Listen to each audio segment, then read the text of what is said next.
정읍 KCFT 노사 갈등이 해결될 기미가 보이지 않고 있습니다. 노조 측은 회사가 벌어들인 수익에 대한 정당한 분배와 안정적인 고용 승계를 요구하고 있지만 회사 측은 무리한 요구라며 팽팽하게 맞서고 있습니다. 행안부가 전국 지방자치단체 안전지수를 분석한 결과 김제시는 심각한 것으로 나타났습니다. 교통사고와 자살 분야는 5년 연속 최하위를 기록했는데 김제시는 어떻게 진단하고 대책은 있는지 물어봤습니다. 지난 토요일 김제시 성덕면 만경 삼거리 인근에서 소형 승합차가 도로 옆 수로로 넘어져 40대 운전자가 숨졌습니다.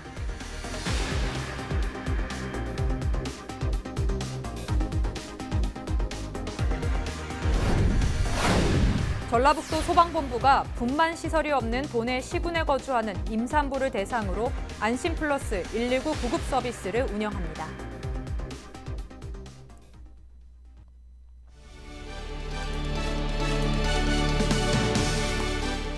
시청자 여러분 안녕하십니까? 헬로티비 뉴스 전북입니다. 첫 소식입니다.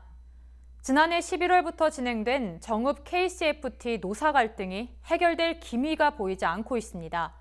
노조 측은 회사가 벌어들인 수익에 대한 정당한 분배와 안정적인 고용 승계를 요구하고 있지만 회사 측은 무리한 요구라며 팽팽하게 맞서고 있습니다. 이진철 기자입니다. 정읍 KCFT 파업의 쟁점은 크게 세 가지입니다. 첫 번째는 회사 매각 과정에서 발생한 이익금과 올해 회사 영업이익에 대한 배분 문제. 두 번째는 회사를 인수한 SKC의 고용 승계 약속. 마지막은 파업 이탈자와의 근무 분리입니다. 사측은 적정 수준의 협상안을 내놨지만 노조가 무리한 요구를 하고 있다 주장하고 있습니다. 파업이 장기화되면서 그동안 회사가 쌓았던 경쟁력이 손실되고 있다고 밝혔습니다. 풀 수 있는 부분은 풀고 또 조치가 필요한 부분은 같이 머리를 맞대고 방안을 찾고 하면 되는데 그게 해결이 안 되면 복귀할 수 없다. 이거는 좀 이게 잘 납득하기 어려운 주장인 것 같습니다. 노조 측은 합리적인 수준의 제안이라고 주장했습니다. 임금 협상의 경우 얼마든지 협상할 여지가 있다고 밝혔습니다. 하지만 고용 승계의 경우 명문화를 통해 확실하게 보장해야 한다고 못 박았습니다. 진전되지 못한 협상에 대해선 오히려 회사 측이 파업에 참여하고 있는 노조원 가정에 가중통신문을 보내 파업의 부당함을 알리는 등 파업 협상을 어렵게 만들고 있다고 주장했습니다. 지금 저희는 기본적인 어떤 생존권에 대한 부분과 그리고 당연히 회사 이익 자체가 많이 나는 그런 구조가 있기 때문에 공정한 배분을 요구한다. 회사가 말하는 것처럼 그런 부분이 아니고. 협력업체 노조도 지난해 12월부터 파업을 시작했지만 사측과의 협상에서 아무런 진전이 없는 상황입니다. 정읍 KCFT 노사 사이의 갈등은 오히려 늘어나면서 파업은 장기화될 것으로 보입니다. 헬로티비 뉴스 이진철입니다. 행정안전부는 얼마 전 전국 시도와 시군구별로 지역 안전지수를 공개했죠. 김제시의 경우 생활안전과 감염병 등 모두 6개 분야 가운데 4개 분야에서 가장 위험한 수준의 등급을 받았습니다. 이 가운데 교통사고와 자살 분야는 5년 연속 최하위를 기록했는데 김제시는 어떻게 진단하고 대책은 있는지 직접 물어봤습니다. 정명기 기자입니다. 장날을 맞은 김제시 전통시장 일대입니다. 차도와 인도에 걸쳐서 주차하는 이른바 개구리 주차부터 인도 위에 버젓이 주차하는 불법 주정차 차량도 있습니다. 주차하는 데는 아니잖아요, 여기. 인도에 내어놓은 물건이나 시설물을 피해 걷는 주민들. 인도와 차도에 경계 없이 다니는 상당수 노인은 위험해 보입니다. 차석비 타이어 있잖아. 어디가 그 차도로 가야지. 할 있잖아요 지금. 할 필요가 없어. 근데 이렇게 가는 거야. 그래도 여기가 가면 고사하구나. 인도로 가면. 행안부와 도로교통공단이 조사한 결과 이 지역은 2018년 기준으로 전국에서 노인 교통사고가 많이 발생하는 곳에 포함됐습니다. 게다가 김제의 안전 수준을 점수화한 행안부 분석에서도 가장 위험한 수준인 5등급을 무려 5년 연속 받았습니다. 그런데 5년 연속 최하위 등급을 기록한 건 교통사고 분야뿐만이 아닙니다. 같은 해 자살로 숨진 김제 사람은 36명으로 최근 3년 새 23% 정도 줄어든 수치지만 여전히 심각한 것으로 나타났습니다. 생활 안전과 감염병 분야에서도 김제시는 가장 위험한 수준인 5등급을 받았습니다. 지역 안전지수는 통계 지표를 바탕으로 화재와 범죄까지 포함해 6개 분야의 안전 수준을 등급으로 매겼는데 김제시는 4개 분야에서 최하위를 기록한 겁니다. 그런 가운데서 어르신 일자리도 늘리고 또 제가 큰절하는 문화도 확산시키고 하면서 이런 복합적인 저기로 해서 많이 떨어져서 근본적인 원인과 처방이 돼야 하잖아요. 근데 그 교통사고 줄이기에 대해서 좀 어떤 대책을 해야 될지 서장님과 얘기는 했습니다만 박 시장은 더 고민해보겠다고 덧붙였습니다. 행안부는 올해 소방안전교부세의 5%를 지역안전지수와 연계해 지원할 계획이지만 지자체 차원의 적극적인 관심과 노력을 당부했습니다. 헬로티비 뉴스 정명기입니다. 지난 토요일 오전 9시 20분쯤 김제시 성덕면 만경 삼거리 인근에서 소형 승합차가 도로 옆 수로로 넘어졌습니다. 이 사고로 40살 운전자 A씨가 가슴 등을 크게 다쳐 인근 병원으로 옮겨졌지만 숨졌습니다. 경찰은 목격자 등을 상대로 정확한 사고 경위를 조사하고 있습니다. 전라북도 14개 시군 가운데 분만 시설이 없는 지자체가 임실, 순창, 부안 등 7군데나 되는데요. 전라북도 소방본부가 이 지역에서 거주하는 임산부를 대상으로 임산부 안심플러스 119 구급 서비스를 운영합니다. 임산부 정보를 사전에 등록할 경우 출동 구급대에 자동 연계돼 임산부 환자에게 올바른 응급처치와 본인이 평소 이용하는 의료시설로 신속한 이송이 가능합니다. 출산이 임박하거나 조산 우려가 있는 임산부와 출산 이후 거동이 불편한 임산부까지 서비스를 이용할 수 있습니다. 구급대원은 사전 등록된 정보를 통해 빠른 상황 판단과 긴급 상황 시 응급처치를 비롯한 응급 분만을 돕는 역할을 하게 됩니다. 신청 방법은 임산부나 보호자가 119에 직접 전화를 걸어 신청하거나 해당 지역 보건소에서 신청서를 작성, 제출해 서비스를 이용할 수 있습니다. 고창군 의회는 13일부터 이틀 동안 제269회 임시회 일정에 들어갔습니다. 이번 회기에는 2020년 군정 주요 업무를 고창군수에게 보고받습니다. 또 고창 지역 저소득 주민과 무용고 사망자 등에 대한 장례 지원에 관한 조례안 등 8개 안건을 심의한 뒤 처리할 예정입니다.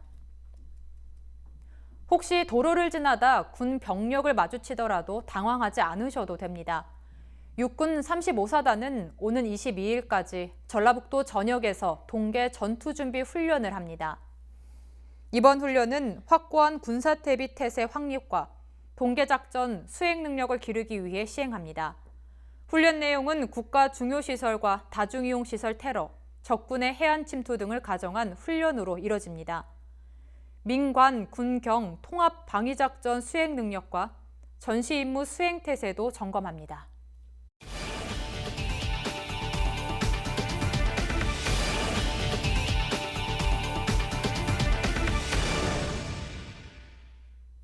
보리와 밀과 같은 맹류는 2월 말에서 3월 초까지 파종이 가능한데요. 정읍시 농업기술센터는 봄 파종용 맹류 보급종 종자 신청을 받습니다.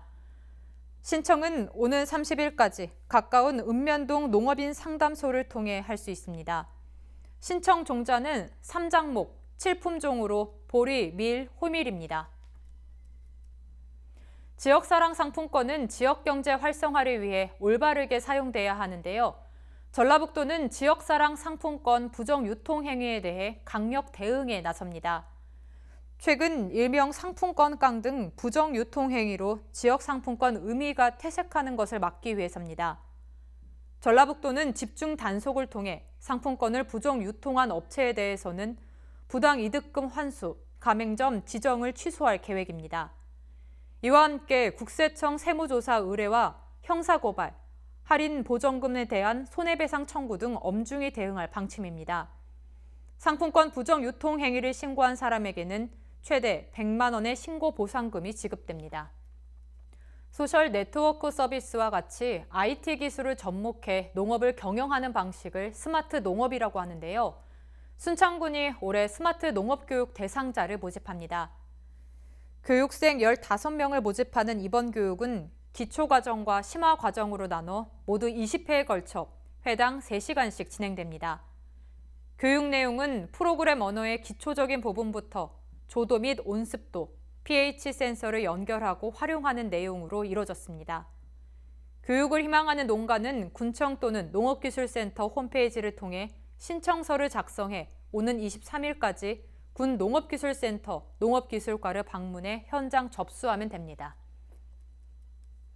손쉽게 돈을 벌 수 있다는 말을 들으면 누구나 혹할 수 있는데요. 최근 새만금 태양광 사업 관련해 허위 과장 투자 권유가 이뤄지고 있어 주의하셔야겠습니다. 새만금 개발청은 새만금 태양광 사업에 대한 비공식적인 투자 모집 활동이 기승을 부리고 있다며 각별한 주의를 요구했습니다. 새만금 개발청은 새만금에서 1,400메가와트의 태양광 사업을 추진하기 위해 사업 모델을 검토하고 있습니다. 아직 구체적인 주민 투자 시기와 내용은 확정되지 않은 상태입니다. 그러나 지역에서 큰 수익을 낼 수 있다며 주민을 대상으로 투자 모집 또는 회원가입 권유 등이 빈번하게 이뤄지고 있습니다. 새만금 개발청 관계자는 앞으로 발전 사업에 대한 주민 투자 계획이 확정되면 적극적으로 홍보할 방침이라며 허위 과장된 투자 권유나 위법 행위에 대한 감시를 강화하고 법적 조치 방안을 마련하겠다고 말했습니다. 김제시 체육회가 올해 스키캠프 교실 참가자를 모집합니다. 이달 16일부터 22일까지 선착순 접수하며 김제 지역 초등학생을 대상으로 40명을 모집할 계획입니다. 김제 시민운동장 안에 체육회 사무국에서 접수하며 스키캠프 교실은 다음 달 9일부터 3일 동안 강원도 휘닉스 평창에서 진행될 예정입니다. 고창 서방서는 15일부터 22일까지 비상구를 폐쇄하거나 소방시설을 차단하는 행위를 집중 단속할 예정입니다. 소방시설 전원과 경종, 스위치, 밸브 등을 차단하거나 비상구를 막거나 훼손하는 행위, 피난 계단과 통로에 장애물을 쌓는 행위 등을 단속합니다. 고창 서방서는 지역 내 다중이용 시설을 불시에 점검하고 위법 행위가 적발되면 과태료를 부과할 방침입니다.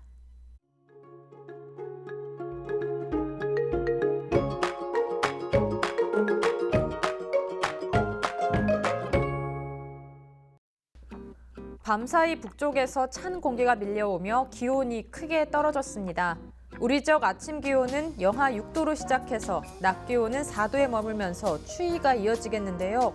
찬바람의 체감온도는 이보다 더 낮게 느껴지겠습니다. 들쑥날쑥한 기온 변화에 감기 걸리지 않도록 따뜻한 옷차림 해주시기 바랍니다. 주간 날씨입니다. 당분간 눈비 소식은 없겠는데요. 대체로 구름만 많겠고 아침 기온은 영하권에 머물겠습니다. 바다 날씨입니다. 물결은 최고 0.5m로 잔잔하게 일겠습니다. 항해하시는 분들은 기상정보 참고하시기 바랍니다. 전국 날씨입니다. 전국에 가끔 구름 많겠고 공기도 깨끗하겠습니다. 당분간 한파 수준의 심한 추위는 없을 전망입니다. 하지만 주 중반까지 아침 기온이 예년 수준까지 떨어지면서 이맘때 겨울 추위가 이어지겠습니다. 그동안 포근한 날씨 탓에 추위가 더 심하게 느껴질 수 있으니까요. 건강관리 잘 해주시기 바랍니다. 산불 등 대형 화재가 발생하기 쉬운 만큼 불씨 관리도 철저히 해주시기 바랍니다. 지금까지 날씨 전해드렸습니다.